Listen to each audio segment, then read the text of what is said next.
You ever notice goals are like Tinder dates? They look so hot in your head. Perfect, ambitious, full of promise. But then you meet them in real life. And after one awkward week of New Year, New Me, they ghost you. You're left staring at your vision board, eating cereal with no spoon, wondering where it all went wrong. Let's be honest. Goals are flirtatious. Systems are marriage material. Goals are like falling in love with the idea of a house. Systems are like showing up every day with cement and bricks, whether you feel like it or not. So let's stop chasing motivation and start building momentum. 5 steps, 5 quiet revolutions that will make your life feel less like a chase and more like a rhythm. Step 1. Identity wiring, because action follows identity. Most people start with what they want. I want to lose 10 kilos. I want to be rich. I want to write a book. But here's the truth. If your identity doesn't match your goal, your brain will self-sabotage. So instead of screaming, I want abs, whisper, I'm the type of person who doesn't miss workouts. Don't say, I want to write a book. Say, I'm a writer who is currently drafting their first one. See the shift? You're not chasing the identity, you're wearing it. Now, vote for that identity in tiny ways. Do 5 push-ups even if you're half asleep. Write 1 paragraph while your noodles boil. Save $100 before you open Instagram. Those are identity votes, and votes compound. Slowly, the gym stops being a place. It becomes part of who you are. Step 2.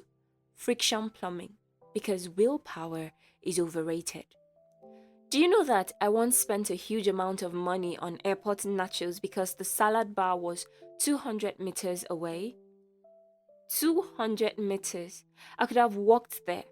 But no, nachos were 20 seconds away. So nachos it was. That day, I realized discipline isn't about strength. It's about distance. So I flipped the game. I made the right choice easier. Now, I keep my gym clothes on the chair by the bed. I literally trip over them. My savings app auto-deducts money before my brain even wakes up. The snacks? Buried at the back of the cupboard behind guilt and old beans. Here is the rule. Make the right thing 20 seconds closer, the wrong thing 20 seconds harder. One friction works in your favor. Laziness becomes your silent assistant. Step 3. Feedback wiring, because your brain needs receipt. Progress that is invisible feels fake. You need to see your growth. I keep a mason jar labeled Pom-Poms of Shame. Every day, I hit my writing target. 1 bright pom-pom goes inside. When the jar glows like a carnival, I feel unstoppable. Miss a day, that empty glass judges me silently. No one yells, no app buzzes, but my conscience knows. You could use anything.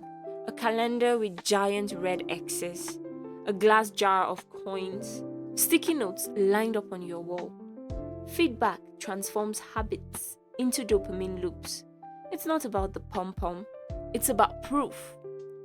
Step 4. Recovery ducts. Because rest is not weakness. We live in a world that glamorizes burnout.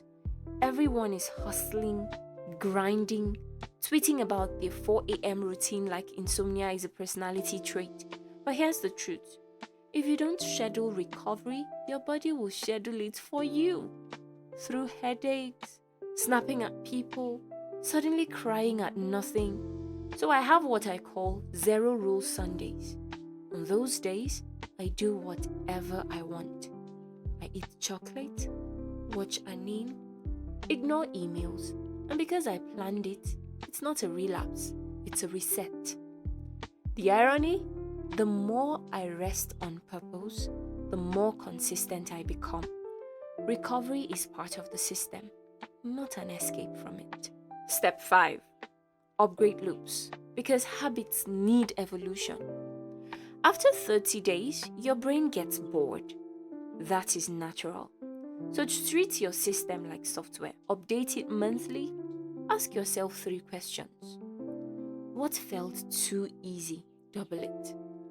What felt unsustainable? Cut 30%.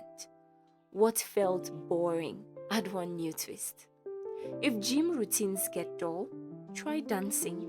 If journaling feels stale, do voice notes. If saving feels too slow, make it a game. Every 1,000 naira saved, reward yourself with something small. That is how systems stay alive. You don't restart them, you refine them. Now let's talk about the 30-day prototype in plain language. No spreadsheets, just real life. Days 1 to 3, write your identity sentence example. I'm the type of person who doesn't miss workouts. Or, I'm a writer who writes something every day, even one sentence. Text it to yourself each morning or write it on your mirror. Days 4 to 7, fix one friction point. Lay out your gym clothes at night. Put your journal beside your bed or set your banking app to autosave 1,000 naira every morning. Days 8 to 14, add feedback. Start crossing off days on your calendar or use the pom-pom jar. Trust me, it works. You'll start competing with your own jar. Days 15 to 21, schedule recovery. Plan your lazy day.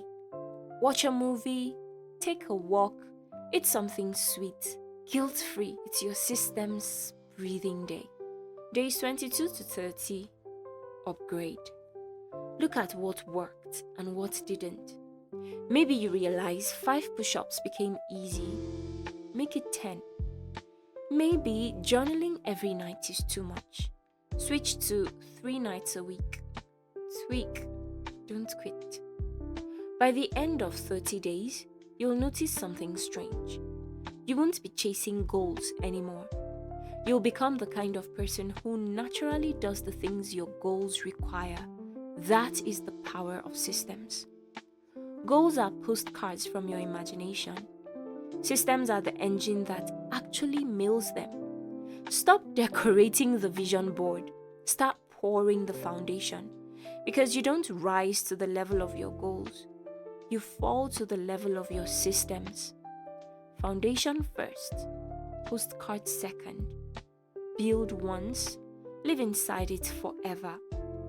And if this gave you one new idea, one spark, hit that like button so the algorithm delivers it to someone still chasing dreams with no blueprint.